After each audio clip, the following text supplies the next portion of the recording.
મિત્રો, અધિક માસ એટલે કે પુરુષોત્તમ માસ, કે જેને આપણા હિન્દુ ધર્મમાં અત્યંત પવિત્ર અને દુર્લભ માસ માનવામાં આવે છે. આ મહિનો ભગવાન શ્રી હરિ વિષ્ણુને સમર્પિત છે, કે જેમાં તેમની ભક્તિ, જપ, તપ, દાન અને વ્રતનું અનેક ગણું ફળ બતાવવામાં આવેલું છે. તથા આ માસની દરેક તિથિનું પણ પોતાનું આગવું મહત્વ છે. અને એમાં પણ જો આપણે એકાદશીની તિથિની વાત કરીએ તો તેનું મહત્વ તો આપણે શબ્દોમાં વર્ણવી જ ન શકીએ. સામાન્ય રીતે વર્ષ દરમિયાન આવતી દરેક એકાદશી તો પવિત્ર છે જ, પરંતુ પુરુષોત્તમ માસમાં આવતી એકાદશી અત્યંત દુર્લભ અને મહાપુણ્યદાયી ગણવામાં આવે છે. અને એમાં પણ આ વર્ષે પુરુષોત્તમ માસની એકાદશી અને વ્યતિપાતનો યોગ એક જ દિવસે આવે છે. તો આવો આજના આ વિડીયોમાં આપણે જાણીએ આ એકાદશી વ્રતનો વિસ્તારપૂર્વક મહિમા, કથા તથા જે કોઈ આ વ્રત કરે છે તેને શું ફળ મળે છે, તથા વ્રતની કથા પણ સાંભળીશું અને વ્રત કેવી રીતે કરવું તે પણ જાણીશું. ટૂંકમાં કહીએ તો આજે આપણે આ પુરુષોત્તમ માસની પવિત્ર એકાદશીનો સત્સંગ કરવાના છીએ. તો આપ સૌ લોકો આ વિડીયોને 10 થી 15 મિનિટ આપીને અમારી સાથે સત્સંગ કરજો અને એકાદશીની વ્રત કથા સાંભળજો.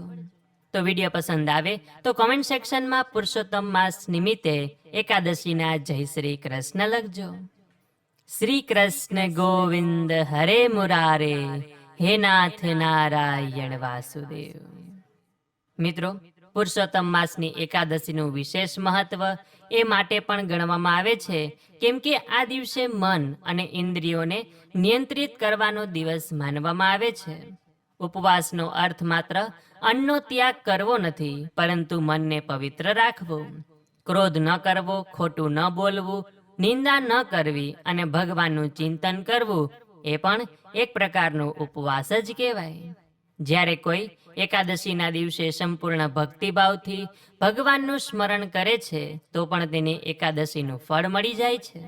અન્ય એકાદશીની સરખામણીમાં પુરુષોત્તમ માસની એકાદશીનું ફળ અનેક ગણું વધારે કહેવાય છે. સામાન્ય એકાદશીનું વ્રત પાપનાશક અને પુણ્યદાયક હોય છે, પરંતુ પુરુષોત્તમ માસની એકાદશી તો જીવનના મોટા મોટા દુઃખો દૂર કરનારી અને ભગવાનની વિશેષ કૃપા આપનારી કહેવાય છે. માન્યતા છે કે આ દિવસે કરવામાં આવેલ જપ, દાન, પૂજા અને પાઠનું લાખ ગણું ફળ મળે છે. એટલે આજના દિવસે ગીતાજીના પાઠ કરવા, વિષ્ણુ સહસ્ત્ર નામનો પાઠ કરવો, ભાગવતનો પાઠ કરવો, ઓમ નમો ભગવતે વાસુદેવાય, શ્રી કૃષ્ણ શરણમ મમ એ મંત્રોના જાપ કરવા.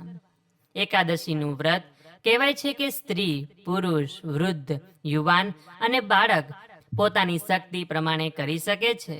પરંતુ જે લોકો આજના દિવસે ફળાહાર લઈને એકાદશીનું વ્રત કરી શકે તો તે રીતે જ કરવું, કેમ કે આ એકાદશી ઉપર વ્યતિપાતનો યોગ પણ થઈ રહ્યો છે કે જેમાં પણ ઉપવાસનું મહત્વ હોય છે.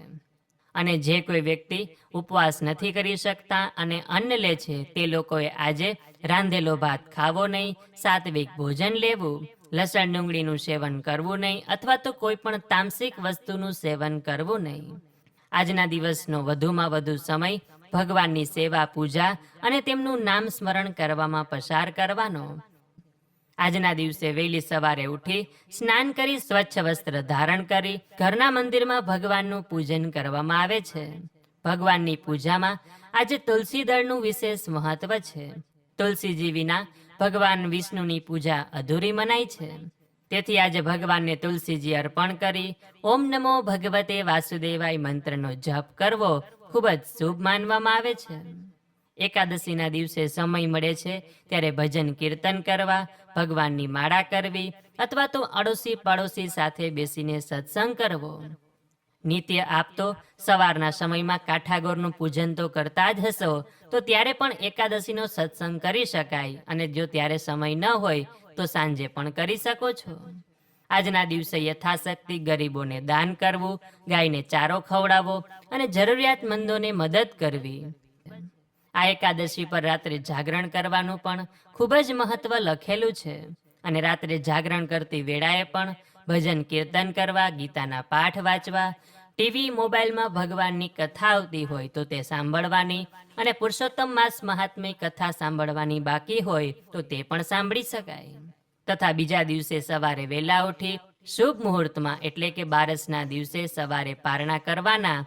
એટલે આ વર્ષે 28 તારીખે વહેલી સવારે 6:06 થી 7:56 સુધીમાં આ એકાદશીના પારણા કરી લેવાના રહેશે. આ સમયની સૌ લોકોએ ખાસ નોંધ લેવી. એટલે આ રીતે પુરુષોત્તમ માસની એકાદશીનો વિશેષ મહિમા લખેલો છે. તથા આ વ્રત કરવાથી ફળ પણ આપણને અનેક ગણું મળે છે. આ વ્રતથી આપણા પાપ વૃત્તિનો નાશ થાય છે, જીવનમાં સુખ સમૃદ્ધિ આવે છે, આર્થિક મુશ્કેલીમાં હોય તો ધનની પ્રાપ્તિ થાય, માનસિક તણાવ દૂર થાય, ઘરમાં શાંતિનો વિકાસ થાય, સંતાન સુખની ઈચ્છા રાખનારને સંતાન પ્રાપ્તિના આશીર્વાદ મળે. ટૂંકમાં કહીએ તો સર્વે મનોકામના પૂર્ણ કરનારી આ પુરુષોત્તમ માસની એકાદશી છે. શાસ્ત્રોમાં એવું પણ કહેવામાં આવ્યું છે કે પુરુષોત્તમ માસની એકાદશીનું વ્રત કરનાર વ્યક્તિને મૃત્યુ પછી પણ ઉત્તમ લોકની પ્રાપ્તિ થાય છે. ભગવાન વિષ્ણુ એવા ભક્તને પોતાના ધામમાં સ્થાન આપે છે. તેથી આ વ્રતને માત્ર ધાર્મિક પરંપરા નહીં પરંતુ મોક્ષનો માર્ગ પણ માનવામાં આવે છે. એટલે આજના સમયમાં જે લોકો આ વ્રત ખૂબ જ શ્રદ્ધાથી કરે છે, ભાવથી કરે છે તથા દરેક નિયમોનું પાલન કરીને વ્રતને પૂર્ણ કરે છે તો તેને એકાદશીનું ફળ અવશ્ય મળે છે. તો આ રીતે આપણા શાસ્ત્રોમાં પુરુષોત્તમ મહિનાની એકાદશીનું મહાત્મય લખેલું છે. હવે આપણે આ એકાદશીનું સંપૂર્ણપણે ફળ આપનારી એવી વ્રત કથા સાંભળીએ કે જેથી કરીને જે કોઈ વ્યક્તિ વ્રત કરી શક્યા ન હોય અને માત્ર આ વ્રત કથા સાંભળે છે તો પણ વ્રતનું ફળ મેળવી શકે. તો બોલીએ શ્રી પુરુષોત્તમ ભગવાન કી જય, શ્રી વિષ્ણુ ભગવાન કી જય. અતઃ શ્રી પુરુષોત્તમ માસ કમલા એકાદશી વ્રત કથા. મહાભારતનું યુદ્ધ પૂર્ણ થયા પછી પાંડવોએ ધર્મરાજની સ્થાપના કરી, પણ યુદ્ધમાં થયેલો નરસંહાર એમને અકળાવતો હતો. તેથી એક દિવસ યુધિષ્ઠિર ભગવાન શ્રી કૃષ્ણને પૂછવા લાગ્યા કે હે ગોલોકાધિપતિ, કૃપા કરીને મને પાવન પુરુષોત્તમ માસની એકાદશીનું મહાત્મય અને ફળ જણાવો. ત્યારે ભગવાન શ્રી કૃષ્ણ બોલ્યા કે હે પાંડુપુત્ર, આ પવિત્ર માસમાં 2 એકાદશી આવે છે. બંને અલૌકિક અને 84 લાખ જન્મોમાંથી મુક્તિ અપાવનારી છે. શુક્લ પક્ષની એકાદશી કમલા એકાદશી કહેવાય છે. સર્વ તિથિઓમાં શ્રેષ્ઠ એવી આ એકાદશી જીવ માત્રના સકળ મનોરથ સિદ્ધ કરી સુખ સંપત્તિ આપનારી છે. પૂર્વે ઉજ્જૈન નગરમાં શિવાલિક નામે મહાજ્ઞાની બ્રાહ્મણ રહેતો હતો. તેને 4 પુત્રો હતા અને ચારેય પ્રખર પંડિત હતા. પણ સૌથી નાનો પુત્ર કુસંગે ચડી જવાથી ચોરી, લૂંટ અને વ્યભિચાર કરતો થઈ ગયો. તેથી શિવાલિકે એને ઘરમાંથી કાઢી મૂક્યો. નાના પુત્ર વેદ શર્માને કોઈએ આશરો ન આપ્યો, તેથી એ જંગલમાં જઈને ઝૂંપડી બાંધીને રહેવા લાગ્યો. કરેલા કુકર્મ યાદ કરી આંસુ સારતો અને એના દુઃખનો પાર ન હતો. પેટ પૂરતું ખાવા પણ મળતું ન હતું. એટલે દુઃખોથી ત્રાસેલા વેદ શર્માએ પ્રયાગ સ્નાનનો વિચાર કર્યો. ટાઢ તડકો વેઠતો એ ત્રિવેણીના તીરે આવ્યો.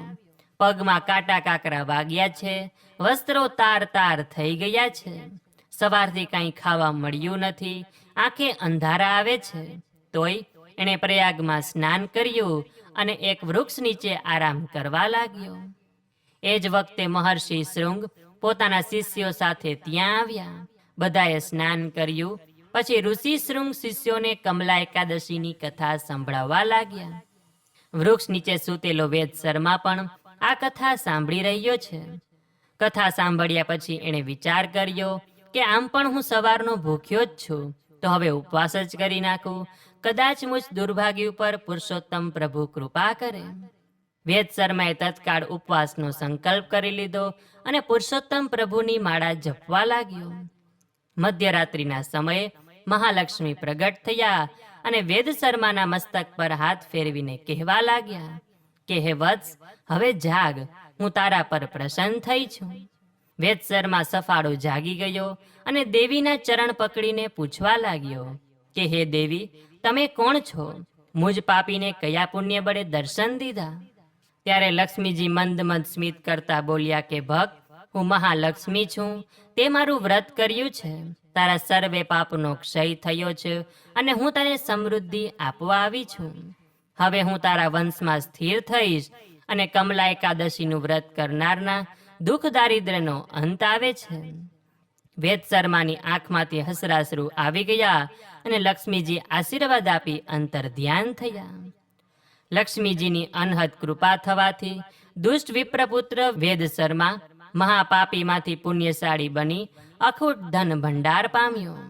જે પિતાએ એને કાઢી મૂક્યો હતો એણે જ માનપાન આપ્યા અને આખા નગરે એના સામૈયા કર્યા. ભાવથી વ્રત કરનારના સર્વ પાપ થાય ક્ષય, એવી અલૌકિક એકાદશી કમલા તારો જય. હે પુરુષોત્તમ પ્રભુ, હે લક્ષ્મી માતા, તમે જેવા વેદ શર્મા બ્રાહ્મણને ફળ્યા એવું જ તમારું આ વ્રત કરનાર, વ્રત કથા સાંભળનાર, વિડીયો જોનાર, સાંભળનાર સર્વ કોઈને ફળજો, એવી જ આપના ચરણોમાં અમારી પ્રાર્થના છે. તો બોલીએ શ્રી પુરુષોત્તમ ભગવાન કી જય, શ્રી વિષ્ણુ ભગવાન કી જય. તો મિત્રો, આશા રાખીએ છીએ કે આપ સૌ લોકોએ આજે અમારી સાથે આ પુરુષોત્તમ માસની સુદ પક્ષની એકાદશીનો સત્સંગ કર્યો હશે અને નિત્ય અમારી સાથે પુરુષોત્તમ માસ મહાત્મ્યની કથા વાર્તા પણ સાંભળતા હશો. તો જો આજે આપે અમારી સાથે એકાદશીનો સત્સંગ કર્યો હોય તો વિડીયોને લાઈક કરી તમારા મિત્રોને મોકલી, અમારી ચેનલમાં નવા હોય તો સબસ્ક્રાઇબ કરવાનું ભૂલતા નહીં કે જેથી આવનાર અવનવા વિડીયો આપ સૌને મળતા રહે. તો આ સાથે હવે મને રજા આપો, મળીશું ફરીથી એક નવા વિડીયોમાં. ત્યાં સુધી આપ સૌ લોકોને અમારી ચેનલના જય શ્રી કૃષ્ણ. ધન્યવાદ. મારી સાથે એકાદશીનો સત્સંગ કરવા બદલ આપ સૌ લોકોનો ખૂબ ખૂબ આભાર.